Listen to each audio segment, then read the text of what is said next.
মানব না। শিক্ষাক্ষেত্রে বেসরকারীকরণ অবিলম্বে বন্ধ করতে হবে। আন্তরিক সরকার কেন্দ্রে এই মোদী সরকার গতি ছাড়ো, ইট পেপার লিক মোদী সরকার গতি ছাড়ো, পেপার লিক সরকার গতি ছাড়ো। ছাত্রছাত্রীদের জীবন নিয়ে ছিনিমিনি খেলতে দিচ্ছি না, দেব না। ছাত্রছাত্রীদের ভবিষ্যৎ নিয়ে ছিনিমিনি খেলতে দিচ্ছি না, দেব না।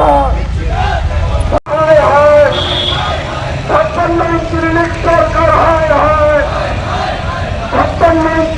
সরকার লজ্জা। কত নম্বর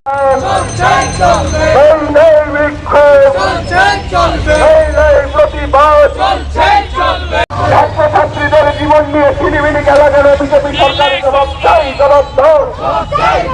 ছাত্রছাত্রীদের জীবন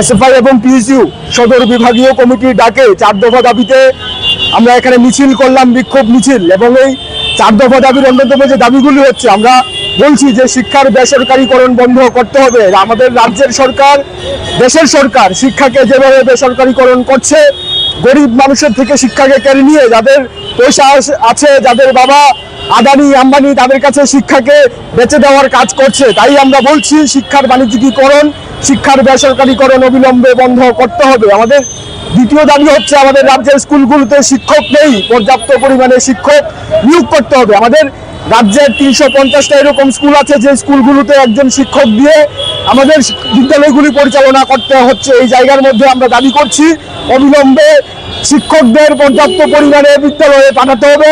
এবং তার জন্য যারা টেট উত্তীর্ণ তাদেরকে, এই যে যারা বেকাররা আছে, আমরা প্রত্যেকদিন দেখছি বেকাররা বিভিন্ন দপ্তরের বাইরে ধর্ণা দিচ্ছে। আমাদের রাজ্যের সরকার প্রতিষ্ঠিত হবার আগে বলেছিল যে প্রত্যেক শিক্ষাঙ্গনে পর্যাপ্ত পরিমাণে শিক্ষকের ব্যবস্থা করবে।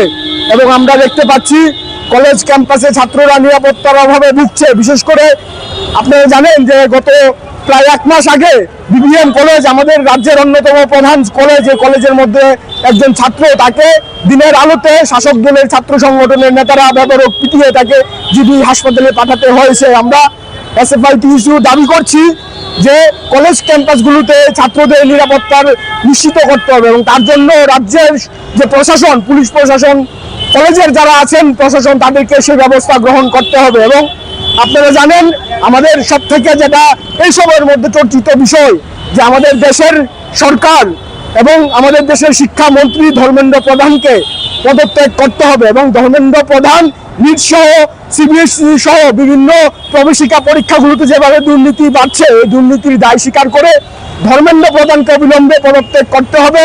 আমাদের সংগঠন সারা দেশের মধ্যে লড়াই করছে। আমরা এসএফআই ত্রিপুরার মধ্যে, টিইসিউ ত্রিপুরার মধ্যে আমরা এই লড়াইতে সামিল হয়েছি। এবং আমরা দাবি করছি ধর্মেন্দ্র প্রধান যদি পদত্যাগ না করে এসএফআই এর লড়াই আরো তেজি হবে। এবং আমরা এই সারা দেশের মধ্যে দিল্লি থেকে ত্রিপুরা একটাই আওয়াজ, একটাই সুর, সে সুর হচ্ছে ধর্মেন্দ্র প্রধানের পদত্যাগ। আমরা আজকের এই বিক্ষোভ মিছিল থেকে আমাদের দাবি ধর্মেন্দ্র প্রধানকে পদত্যাগ করা। এবং যদি ধর্মেন্দ্র প্রধান পদত্যাগ না করে এসএফআই এর লড়াই সংগ্রাম আরো তেজি হবে।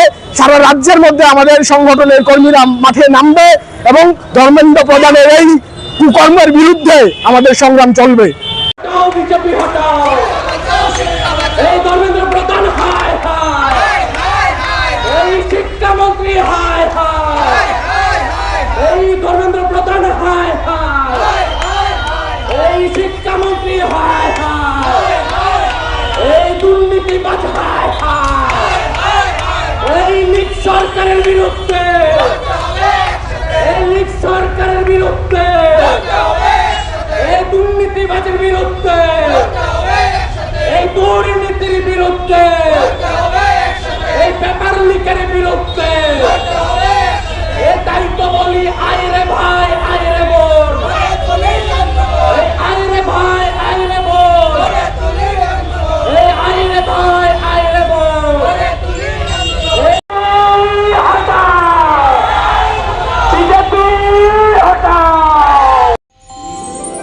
আমার দেশের স্বাদ গন্ধ আমার সবচেয়ে প্রিয়।